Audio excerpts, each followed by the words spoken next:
All right, so what I want to do at this point is I want to show you, kind of use a timeline here. And for your review, I believe there's a long essay question that's on there. And I think this might be helpful to you in trying to figure out how to go about talking about this. So let me just kind of see if I can kind of sketch out to you kind of the way history kind of develops, especially in relation to the question of the supernatural or God and the development of thought in relation to it. So as you recall from previous discussions, Western philosophy begins about 600 BCE, and we got introduced to fairly early on a number of players in this discussion: Pythagoras, Heraclitus,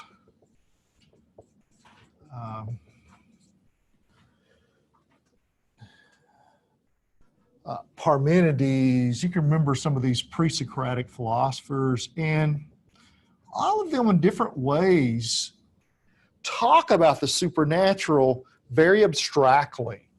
So one of the things that happens is you have a kind of assumed supernatural agent, but not a defined one. Very kind of abstract. Heraclitus talks about the logos. Pythagoras talks about this God that's kind of an engineer, math and numbers, very different. Socrates, Plato, and Aristotle, the spa. In one way or another, they all point us towards, it's kind of what we'd call a tip of the hat. We don't know exactly what this divinity is like, but we know that there is one. And so simultaneously, and I'm just going to just kind of put this along the bottom, you have Judaism, at least a sort of Judaism, which ancient Israelite religion is being practiced, where monotheism is assumed. And it's going on kind of behind the scenes. And so you have the prophets and the writers of the Old Testament, they're doing what they're doing. And then 1 CE, okay, we can kind of mark this place where you have this really kind of singularity, the birth of the Christ into the scene.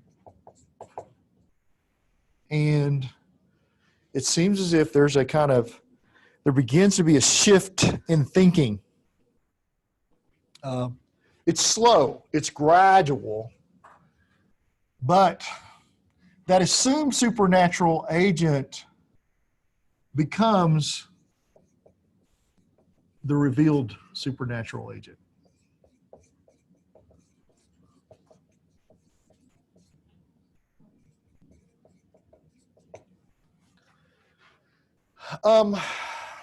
Now, around 200 CE, there is a philosopher by the name of Plotinus. And Plotinus is a Neoplatonist. He's a Neoplatonist. He writes a work that's entitled the Enneads. And in it, he suggests that the divinity must be one, because he said you don't get multiplicity unless you have unity. You can't have it otherwise. And so, by the way, Plotinus himself, as best as I can tell, is probably a pantheist. His philosophy presents as a pantheist, although he doesn't call himself that. But I mean, that's just the way he presents. Now, he becomes an important person because of Augustine, who's coming. But In 313 CE, something happens that's important. It's called the Edict of Milan. And this is when the Emperor of Rome, Constantine, declares Christianity to be an acceptable religion to be practiced. He later even comes back and says, I even favor it. I think you ought to be a Christian. So it becomes kind of the common practice within the empire, the Roman Empire. Now, in 400 CE, and notice how I'm roughing. I'm ballparking this, y'all, honestly. I'm giving you, rough, trying to round it around centuries here for you. But there's another philosopher by the name of Augustine. Saint Augustine he'll become later. And what he does is he's, I like to tell students, by the way, I did my dissertation on St. Augustine's understanding of curiosity as a vice. So I studied this individual for about 3 years. Everything that he wrote, everything that I could put my hands on, so I could understand what he was about.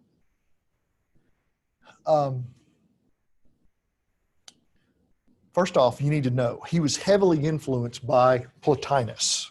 He thought Plotinus was the man. I mean, he didn't agree with Plotinus as far as being a pantheist, but he thought many of the things that he said made sense from a, quote, Christian perspective. Augustine himself doesn't start out a Christian. He first starts off as a, his mother's a Christian. His father is a pagan. He's committed to paganism. He's Roman. He lives in North Africa. He's a precocious kid. He, after getting exposed to Christianity, rejects it. But as time goes along, what's interesting is if you read he has a work that's entitled The Confessions. If you read his Confessions, this is really the first kind of autobiography that we know of in history, where a person tells you about their own life. And if you read his Confessions, he tells you about what had happened. He says, I had no interest in this, but he said at some point, he said, I met a smart Christian. He said, I met someone for the first time who was actually, they understood what it was that they believed rather than just kind of, I don't know how to be kind about it, cave dweller Christians, where they just basically just say, oh, I just believe it because that's what I see. He said, I met someone, Ambrose, he was a Christian bishop that he met. He caused me to rethink my position, and then he ended up converting. But about Augustine, he's the third most important Christian. If you have come out of the Christian tradition, you need to know that he's the third most. If you have Jesus, and then you have Paul, and then you have Augustine. And the reason is because Augustine develops kind of the metaphysical system that underlies Christianity. Christianity by itself, just with the Bible and just with what, doesn't have any metaphysical system. But he basically says, let me show you how to make this intelligible from a philosophical perspective. So he is an important player. He's critical. So he is in this background. But notice, though, there's this idea that, well, I mean, we know that there's a God. And what he does that's important is he combines Greek philosophy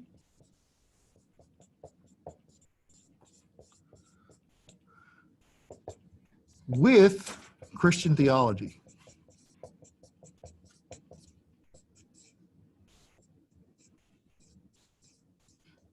He actually says, if Plato would have been around during the time of Christ, he would have become a Christian. Aristotle, if he would have been around, he would have become a Christian, because everything that they were saying turns out to be fairly accurate understanding of the world. They just didn't have the full details that Christians do. He famously says this about truth. He says, all truth is God's truth. So he says it doesn't matter to him who said it. If it's true, it's true. So notice going back to correspondence theory of truth. Now, 600 CE, roughly, we get Muhammad. Notice the kind of theistic origins here. So Judaism really is just kind of Christianity is a continuation of Judaism. And in some ways, Judaism certainly is continuing during this time period. So with the beginning of Christianity, which starts out as a Jewish religion, it's like a sect of Judaism, it eventually becomes its own thing. So you have Judaism being practiced, you have Christianity being practiced, and then in 600 CE, you have Muhammad who founds Islam. And so theism is embedded culturally in the West.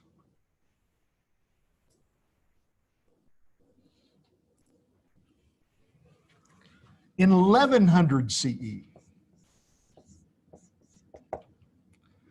there's a philosopher by the name of Anselm. And Anselm writes a work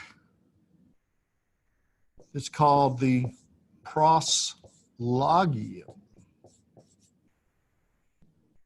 The Proslogium. And in it, he produces the first a priori argument for the existence of God.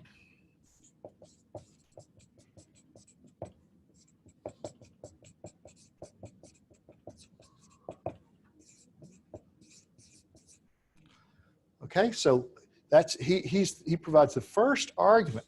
So notice there's not really been a need to prove philosophically that there is a God up until this point. Everybody just kind of granted it.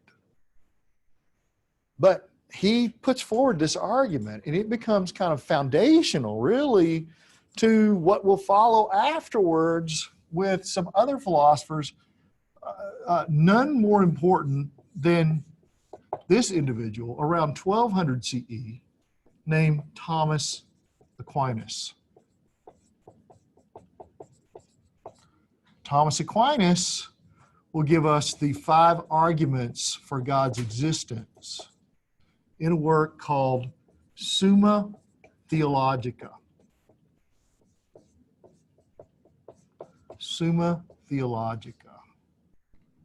Okay.